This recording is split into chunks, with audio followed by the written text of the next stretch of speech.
Menteri Koordinator Bidang Maritim dan Investasi Luhut Binsar Panjaitan memaparkan evaluasi pemberlakuan pembatasan kegiatan masyarakat atau PPKM darurat di Pulau Jawa dan Bali.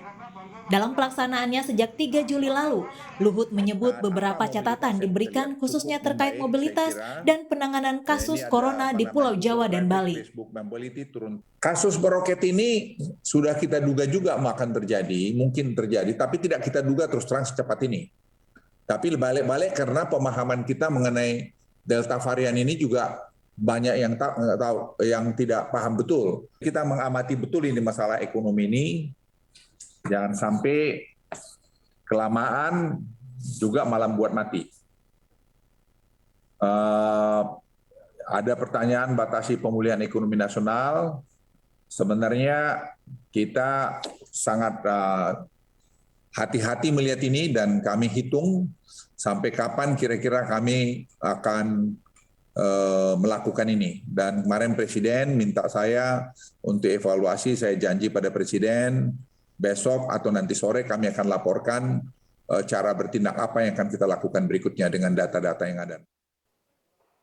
Sementara itu, Wakil Ketua Komisi 9 DPR RI Charles Honoris menilai tidak ada pilihan lain kecuali memperpanjang aturan PPKM darurat sebagai upaya menekan angka penularan COVID-19.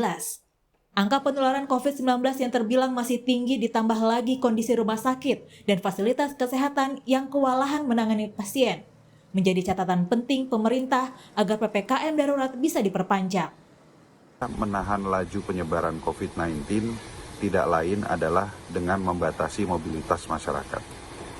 Dalam 12 hari implementasi PPKM darurat, memang pembatasan mobilitas yang diharapkan oleh pemerintah masih belum tercapai. Oleh karena itu tentunya Saudara, di wilayah DKI Jakarta, Dirlantas Polda Metro Jaya menambah penyekatan hingga 100 titik untuk terus menekan mobilitas masyarakat selama PPKM darurat. Bagaimana kondisi terkini di salah satu titik penyekatan baru? Kita akan terhubung dengan jurnalis Kompas TV Cindy Permadi. Cindy, selamat malam. Sejauh ini bagaimana kepadatan kendaraan di titik penyekatan baru di wilayah Mampang tempat Anda berada saat ini?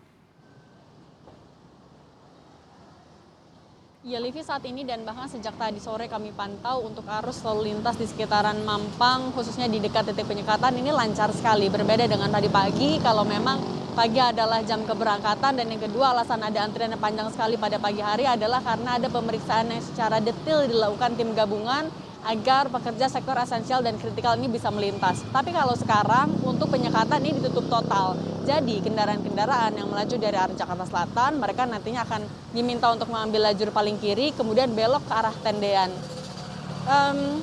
Sebenarnya dari pantauan kami, meskipun landai, tapi memang ada waktu-waktu tertentu ada antrian kendaraan, tapi memang tidak panjang. Antrian kendaraan ini karena masih ada pekerja esensial dan juga kritikal, kemudian juga ojek online, yang mereka sudah berbekal dokumen-dokumen pendukung atau juga STRP, mereka masih mau melintas tapi kemudian tidak bisa. Yang kami cermati juga adalah bahwa di hari pertama adanya penambahan titik penyekatan di Jakarta sampai 100 titik, rupanya ini masih cukup membingungkan bagi warga sekitar karena mereka sudah berbekal surat, mereka belum mengetahui juga bahwa ada jam-jam yang diterapkan oleh Polda Metro Jaya. Kami ingatkan kembali dari jam 6 sampai jam 10 pagi, pekerja sektor esensial dan juga kritikal diperbolehkan lewat. Setelah dari itu, dari jam 10 pagi sampai jam 10 malam, tidak diperbolehkan lewat sama sekali, sehingga mereka akan diminta untuk tetap mengambil jalur lain. Dengan pertimbangan dari polisi, setelah jam 10 pagi, pekerja sektor esensial dan juga kritikal sudah berangkat kerja. Dari jam 10 malam sampai jam 6 pagi,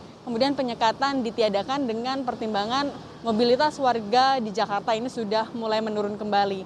Meskipun ditutup total di titik penyekatan, tapi tetap ada petugas yang berjaga. Karena pertama, kita tahu ada yang dikecualikan meskipun sudah lewat jam 10 pagi, seperti misalnya aparat TNI Polri, kemudian tenaga kesehatan, ambulans, logistik, oksigen, juga itu nanti bisa diperbolehkan lewat, Livi. Terima kasih Cindy Permadi.